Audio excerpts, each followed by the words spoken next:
So in March, the Trump administration put forward a budget proposal that had conservatives very happy. It was going to slash funding for a different number of government organizations, including the EPA, by very large amounts. And things like this had conservatives very happy. There was also, of course, going to be funding for a border wall, initial funding for the border wall, and many other things that were in the budget proposal that, again, had conservatives very happy, me included. Then the Democrats threatened a government shutdown if some of those things were actually put into the spending bill. And it seems that the Republicans have indeed folded on those threats by the Democrats. So this is from McClatchy, D.C. No money for Trump's wall, plus 6 other GOP issues missing from the $1 trillion spending bill. Congressional negotiators have come up with a $1.07 trillion plan to keep the government running through the end of September. But there's a lot missing from the 1,665-page bill, which is more pages than Obama's spending bill around the same time during his presidency. As much of it involves items that President Donald Trump promised during his campaign in the early days of his presidency. Here's a list of GOP-friendly issues missing from the spending bill. The border wall. The bill includes $1.5 billion for border security, but noticeably absent is any funding for a border wall on the U.S.-Mexico border, a major promise of the Trump administration to curb illegal immigration. Instead, the money will go toward enhanced technology and improving existing infrastructure. Planned Parenthood. There are no cuts for Planned Parenthood, a target of abortion opponents and many Republicans for its provision of abortion services. Republicans have threatened to shut down the government in the past over Planned Parenthood funding. Deportation forces. During the presidential campaign, Trump promised to build a, quote, new special deportation task force to remove millions of immigrants who are here illegally in the U.S. No funding goes towards such a force. The bill does, however, fund 5,000 additional detention beds, and $18 billion cut in non-defense spending. There is no sign of massive non-defense spending cuts, another goal of the Trump administration. The Environmental Protection Agency maintains nearly 99% of its funding. $295 million goes towards Medicaid in Puerto Rico, and $4.6 is set aside to permanently grant health benefits to 22,000 retired Appalachian coal miners. In a March budget proposal, the Trump administration sought to cut the EPA funding by $2.6 billion. It also aimed to decrease funding for the National Institutes of Health by $5.8 billion. Instead, NIH will receive a funding increase of $2 billion.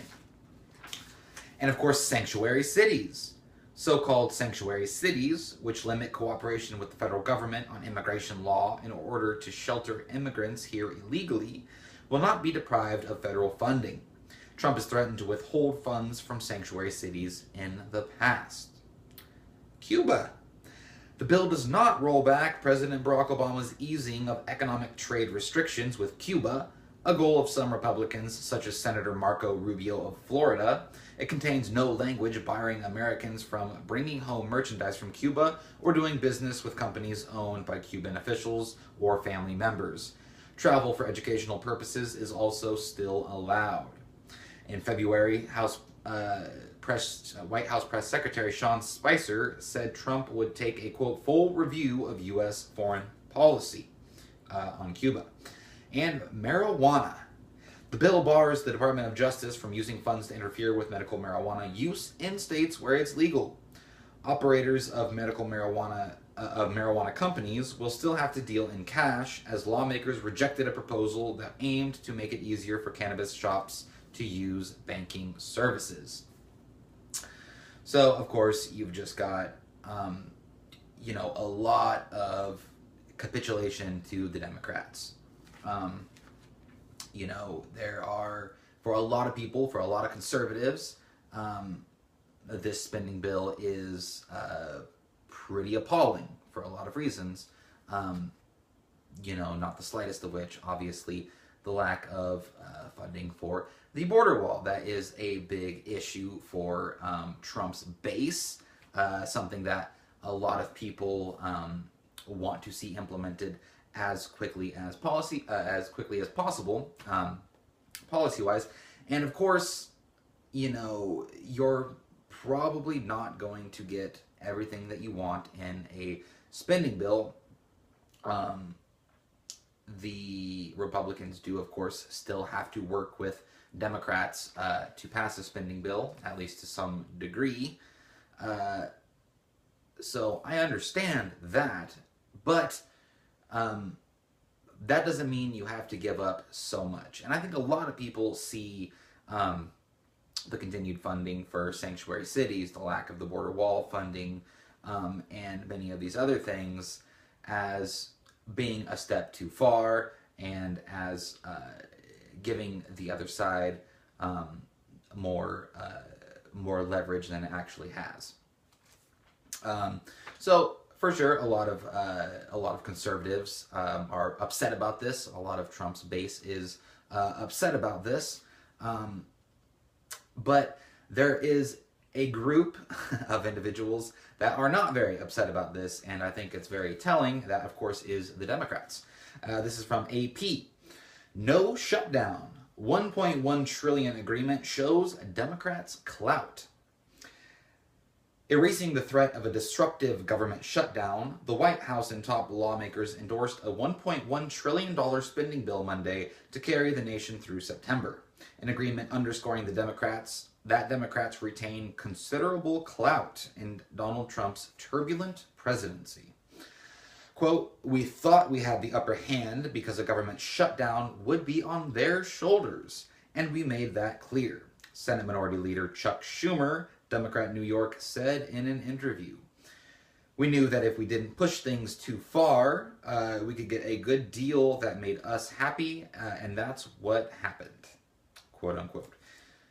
So you have Senate Minority Leader Chuck Schumer, the one of the top individuals in sort of the Trump resistance movement, you could say,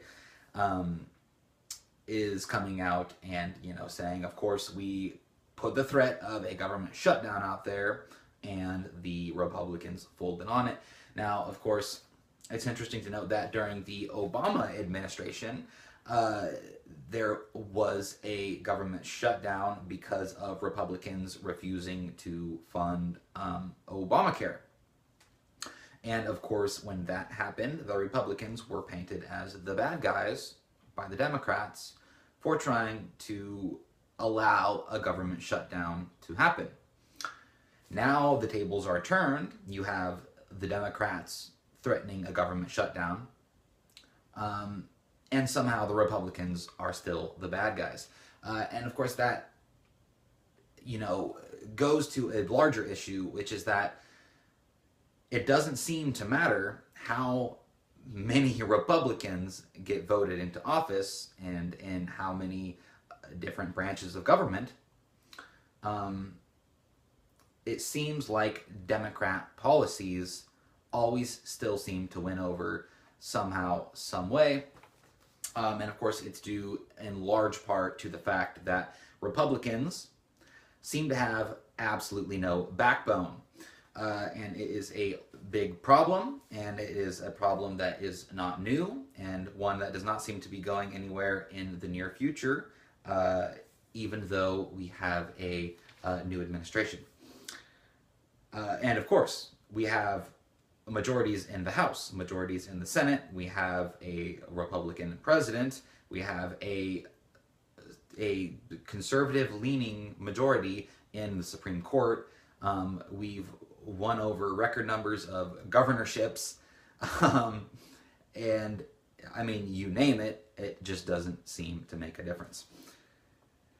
Long-standing conservative resistance to big spending bills requires the party to seek Democratic votes to pass spending bills, despite the Republican majorities in both houses of Congress. That made the party out of power a major player in the negotiations. The talks were also spurred by a strong Republican desire to complete unfinished business well into the fiscal year and move on to healthcare repeal and tax overhaul, both of which are iffy propositions. If nothing else, it does allow the president to have at least one major success this week, which is great, said White House Budget Director Mick Mulvaney. He's going to sign his first substantive piece of legislation this week, and it's going to make dramatic increases in funding to his priorities, quote unquote.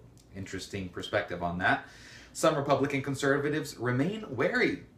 Quote, I think you're going to see conservatives have some real concerns with this legislation, Representative Jim Jordan of Ohio said on CNN's New Day, citing domestic spending obtained by Democrats and other issues. Quote, our job is to do what we told the voters we're going to do. And that does not seem to be happening in any major way. Of course, you've had President Trump and White House Press Secretary Sean Spicer come out and say the funding for the wall is still going to happen. The wall is going to be built. But it seems at this point, the funding for that is going to be pushed till at least September. And of course, you have Democrats out there celebrating this as a victory over the Trump administration in many ways. And again, it is an example of the fact that it doesn't seem to matter, how many different Republicans get put into office and all these different positions. It seems like Democrat policies always seem to win over, when you look at things on the grand scale. So very unfortunate from a conservative perspective to see that budget proposal, to see that budget actually pass, and hopefully here soon we can start to see some more conservative viewpoints and some stronger conservative principles and adherence to those conservative principles coming from the Trump administration. And now we move on to Fox News. U.S. Air Force to conduct another missile test as North Korea tensions rise, officials say. Amid rising tensions on the Korean peninsula, the U.S. Air Force is set to conduct another long-range missile test on Wednesday, 3 U.S. officials told Fox News. The new test of a nuclear-capable intercontinental ballistic missile comes 1 week after a similar test and in the wake of a series of defiant actions by the North Korean regime. The Minuteman III missile to be launched Wednesday by the Air Force will be unarmed, officials said. Pentagon officials said this new missile test will, like the last one, is, quote, long planned. The Air Force will use the same launch point and test range in the Pacific again on Wednesday, officials said.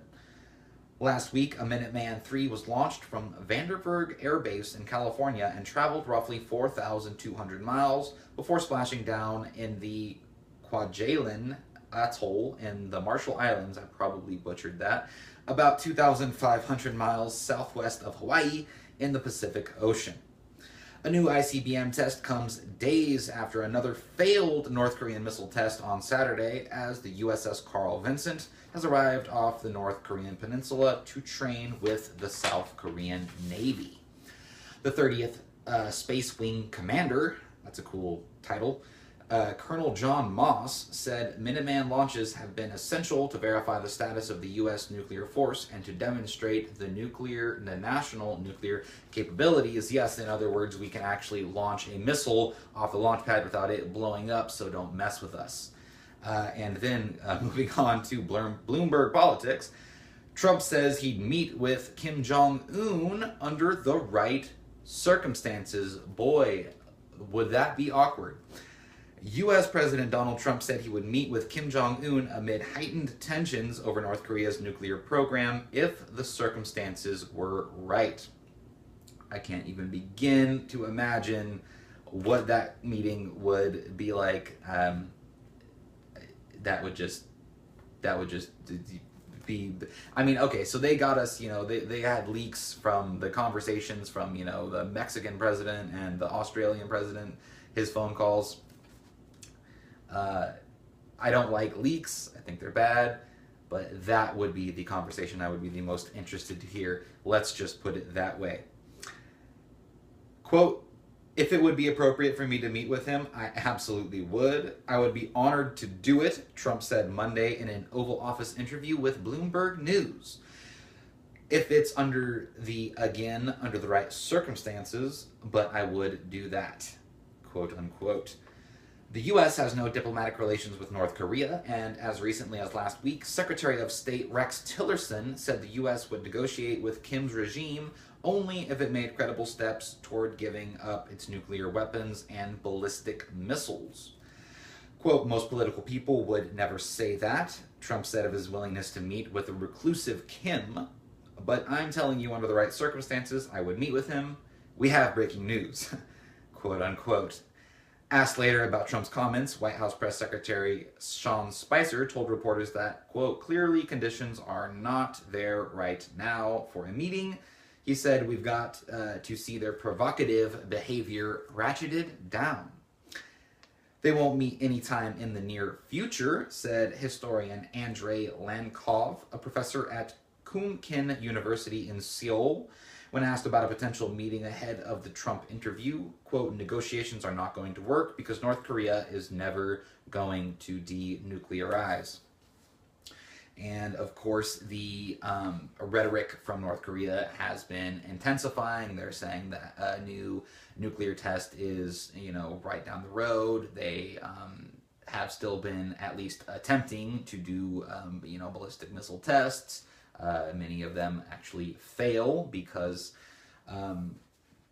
they are a country that is not nearly advanced or developed enough to have the type of military capability of even being able to actually follow through on a portion of the threats that they put out to countries like Japan and South Korea and the United States on a daily basis. But of course, that doesn't mean that they are not dangerous. And estimates are that by as soon as 2020, they could be, their intercontinental ballistic missile program could be far along enough, as well as their nuclear program, that they could potentially be able to strike the United States as soon as 2020. And this is all in the midst of them openly testing missiles, openly having very violent, aggressive rhetoric, and of course, saying that they're going to actually nuke people. So clearly it's a serious problem as far as the chances of some sort of a meeting happening. Of course, that's probably very unlikely for multiple reasons. I think a big indicator that North Korea is probably not planning on backing down anytime soon is the fact that their rhetoric has only increased, even though China, which is quite literally, at least economically, their lifeline, has put a lot of pressure on them because of that activity, and of course that hasn't stopped them at all. So definitely a very dangerous, very tense situation. Hopefully a solution can be found that is the least destructive, because I think at this point that may be all that we're left with. I'm not sure that a completely peaceful solution is possible at this point, unfortunately. And now we move on to InfoWars. Roger Stone. And of course, Roger Stone is the confidant of Donald Trump, President Donald Trump. He is a longtime friend and someone who gives juicy insider information on a regular basis. Resignation of Justice Kennedy imminent. Exclusive from White House. President Trump has been informed of Justice Anthony Kennedy's impending resignation. meaning that the president will soon make his second pick for the Supreme Court, according to White House sources speaking with Trump insider Roger Stone. And of course, in the wake of the retirement of Justice Kennedy, of course, justices and judges serve lifetime sentences, lifetime terms, and that would mean that Trump would be able to obviously have another nominee for the Supreme Court. So get ready for the Neil Gorsuch ordeal all over again. In other words, get ready for the Democrats to freak out and say that whoever he picks is the devil incarnate. The development, exclusive to InfoWars, is the first confirmation of the 80-year-old's retirement, which the mainstream media has speculated for the past hour. U.S. Circuit Judge Thomas Hardiman, who was on Trump's short list when he selected Neil Gorsuch for the vacancy left by the late Antonin Scalia, is said to be the frontrunner for the opening seat. That said, the president will consider other candidates as well, including perhaps Judge Andrew Napolitano, a surprise candidate who's been a long-time favorite of Trump's. And, of course, the original pick there, Thomas Hardiman, someone I'm not all too terribly familiar with, from what I gather, he is definitely a very conservative. With Judge Andrew Napolitano, you would have somebody who I think has more libertarian leanings. Both of them, at least on the surface to me, seem like they would be good picks. I'm definitely more familiar with Judge Andrew Napolitano, who I personally think would be an absolutely great pick. Of course, either one of those two are going to be would be completely demonized 100% by the mainstream media and the Democratic establishment, as Judge Andrew Napolitano already routinely is. So definitely keep an eye out in the near future for news of Justice Kennedy retiring and potential nominees in the near future. Hopefully it's another good one. And now we move on to an article from Conservative Review. Will Trump's tax plan, raise or lower your taxes? Yes, and that is the title of this article here, and the implication is that it will do one of the two, I suppose, but no one knows which one. President Trump's administration has finally rolled out a blueprint for tax reform. Treasury Secretary Steve Mnuchin is selling the proposal as, quote, the biggest tax cut and largest tax reform in the history of the country. It's a big claim. Quote, President Trump has made tax reform a priority, and the Republican Congress wants to get it done, senior Trump advisor and liberal Democrat Gary Cohn said, speaking at a press conference Wednesday. Candidate Trump proposed lowering individual tax rates by consolidating the number of tax brackets from 7 to 3. Trump proposed those rates to be 10, 20, and 25. He later amended those rates to 12, 25, and 33. But the principle of his proposal was massive tax cuts for individuals. What President Trump is now proposing is a 3-bracket system with rates of 10, 25, and 35%. Married couples will have a 0 tax rate on the first $24,000 they earn. The Trump administration has not yet decided the income levels assigned to each bracket, though the promise is for a net tax cut for the lower and middle class. Quote, we are in constant dialogue with the House and Senate, Cohen clarified when pressed for more specifics. We have outlines, we have a broad brush view of where they're going to be. Several taxes are eliminated. The death tax and the alternative minimum tax are gone under Trump's plan. Additionally, the 3.8% Obamacare tax on dividends and capital gains is repealed. The tax plan includes a child care tax credit, though the details of the credit were not discussed. Ivanka Trump wanted to do a $500 billion, I believe, it was a $500 billion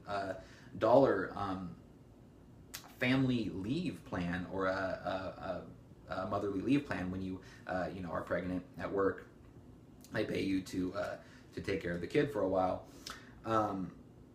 And so it's interesting because you see things like that come up, but you never really see a whole lot of praise from liberals, from Democrats on these sorts of things, when, I mean, really, they are right up their alley and actually make conservatives cringe. The tax plan includes a child care tax credit, though the details of the tax credit were not disclosed, and of course, the child care tax credit and the maternity leave, I believe it's called. Of course, those are two separate things. The maternity leave I don't actually agree with as much, but I just thought I would bring that up because it is interesting that you almost never see the Democrats or the liberals actually give praise to Trump when he does things that are, right, just directly from their text, right from their playbook, basically. So it's quite odd, just how much stock many people on the liberal side, on the Democrat side, how much stock they put into being all in 100% on completely being against President Trump, no matter what. Notably, President Trump's tax plan calls for the elimination of most individual income tax deductions. Quote, "We are going to eliminate most of the tax breaks that are mainly benefits to high-income individuals," Cohen said. Indeed, the Trump plan eliminates every single itemized deduction for individuals except for mortgage interest and charitable contributions. This isn't going to be easy, Cohen admitted, noting this proposal may not be immune to criticism. Yeah, we will be attacked from the left and we will be attacked from the right. Quote, "We think this will be a sweeping reform," Mnuchin later added. The effect of eliminating individual income tax deductions on the high-income earners while cutting the top rate from 39.6% to 35% may actually have the effect of a net tax increase for high-income earners. Yet again, it is impossible to know for sure because the administration did not relay the specifics of their proposal. On the business side, the president wants to slash the business tax rates from 35% to 15%, which is just incredibly massive. Small business owners will be eligible for the 15% business rate. The object is growth.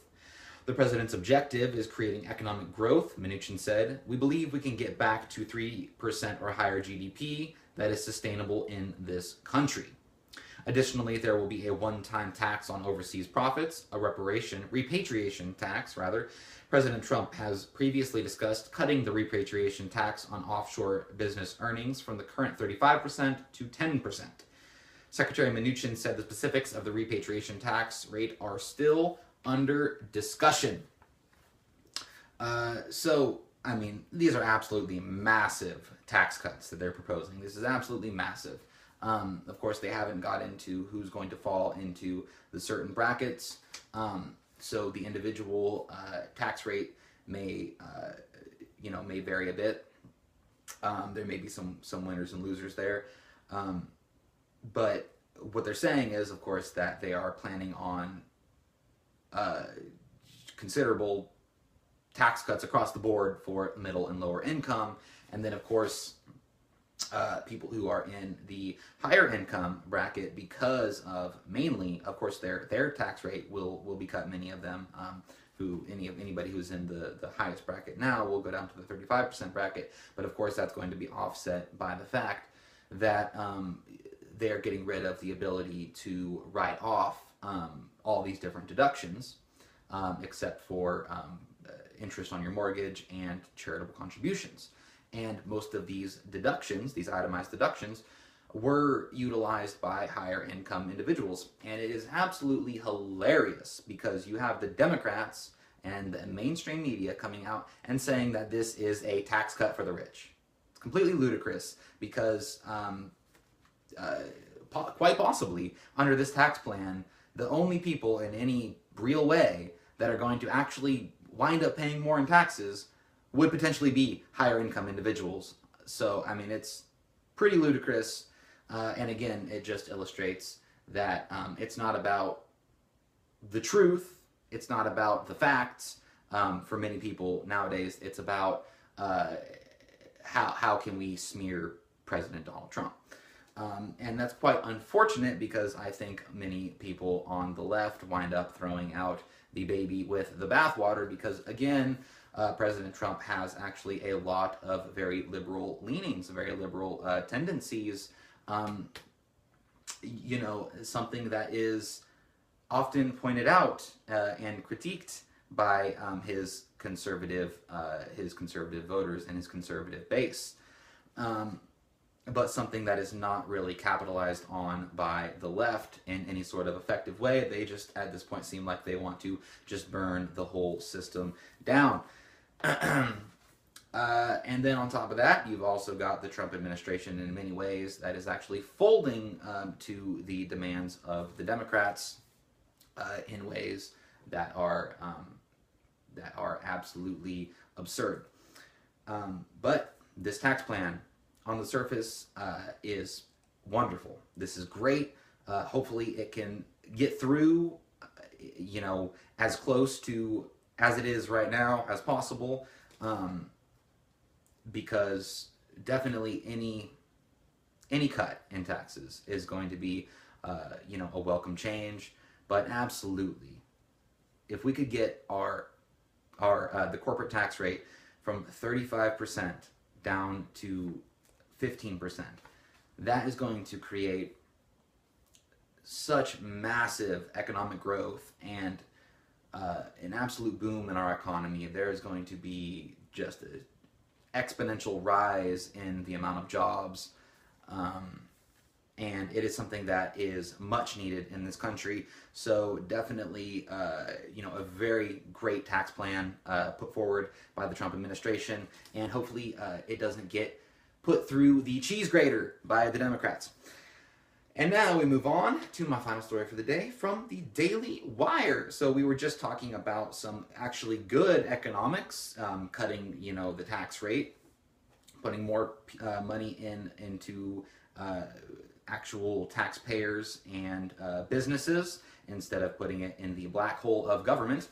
And now let's talk about some actually really bad economics. Economics of liberals. From the Daily Wire. A Mayday tale. Seattle worker loves $15 minimum wage until he loses his job. Devin Duran, an employee of Z Pizza in Seattle, was stoked to get a raise from $11 to $15 an hour as part of a new law that takes effect today. He was happy to get a raise when Seattle's minimum wage went up to $11 an hour at the beginning of the month. Quote, I definitely recognize the money, that having money is more important, he told local TV station Q13 Fox, quote, especially in a city as expensive as this one. So look at that. Isn't that just wonderful? Old Devin got himself a, pizza job. He's, his wage is rising up there. He's got, more money to spend on whatever the heck he wants. But then, sadly, there's a problem. But that didn't last long. Unfortunately, he'll only enjoy that bigger paycheck for a few more months. In August, his boss is shutting down Z Pizza and putting him and his 11 coworkers out of work. The station reported. Z Pizza owner Rita Shaw Burnham said that he just can't afford, guess what? The city's mandated wage hikes. Would you look at that? Isn't that special? Quote, I've let one person go since April 1st. I've cut hours since April 1st. I've taken them myself because I don't pay myself, she told Q13. Quote, I've also raised my prices a little bit. There's no other way to do it. And that is just an example of economic reality slapping liberal economics in the face, as it does time and time again. Small businesses in Seattle have up to 6 more years to phase in the new $15 an hour minimum wage, but even though she has only 12 employees, Z Pizza counts as part of a large business franchise. As a result, she is on a sped-up timeline to implement the full raise. Quote, I know that I would have stayed here if I had 7 years, just like everyone else, if I had an even playing field, she said. The discrimination I'm feeling right now against my small business makes me not want to stay and do anything in Seattle. The organization that pushed for the higher minimum wage, 15 Now Seattle, wouldn't comment directly on the closing to Q13 and didn't offer any sign of sympathy. Quote, restaurants open and close all the time for various reasons, director Jess Spear said. Yeah, various reasons, like being put out of business by absolutely atrociously horrible liberal democratic economic policies which fail time and time and time again. And look, I'm not saying that Democrats are bad people. I'm not saying liberals are bad people. What I'm saying is that the very people that these policies are intended to help, and I'm sure it was fully wonderful intentions behind this, the very policies that are put forward to help certain groups of people, like a $15 an hour minimum wage, which in theory is going to be there to help younger people who are trying to move up through the workforce to have a decent living wage. That's the whole idea. What it winds up doing is putting businesses out of business, and the businesses that are still able to compete and conglomerate and monopolize in many ways actually wind up hiring more experienced people. So not only are you getting rid of entire businesses that could potentially be hiring people if only they were allowed to pay them a little bit less, but you're now the businesses that still survive in that climate, they now are going to be looking for more experienced people, which tend to be older people, than hiring, you know, the kid fresh out of high school, because hey, if you have to pay somebody $15 an hour, you might as well try to find the most experienced possible person that you can. And when you look at the relatively high youth unemployment rate in Seattle, it illustrates just that very point. So a very sad example of democratic liberal economics just not really working in the real world and having real world consequences for people that are quite detrimental. So very unfortunate to see that happening. And very unfortunate to see the Trump administration absolutely bending over backwards to the will of the Democratic Party. So definitely conservatives are not too happy overall right now in the current state of affairs. Of course, the silver lining is the tax proposal, which does look great as long as it, again, doesn't get put through the liberal Democratic cheese grater. So with that, I hope you enjoyed this video. If you did, please subscribe. Please give me a comment if you've got anything you'd like to say, like to contribute, to some of the articles that I've talked about. Maybe you've got a topic you'd like to hear me discuss, or if you just want to chime in, I'd like to hear from you. So also I have on SoundCloud the audio version of this. And you can follow me on Twitter and Facebook, and I will have the links for all that in the description. I hope you have a wonderful day, and may the force be with you.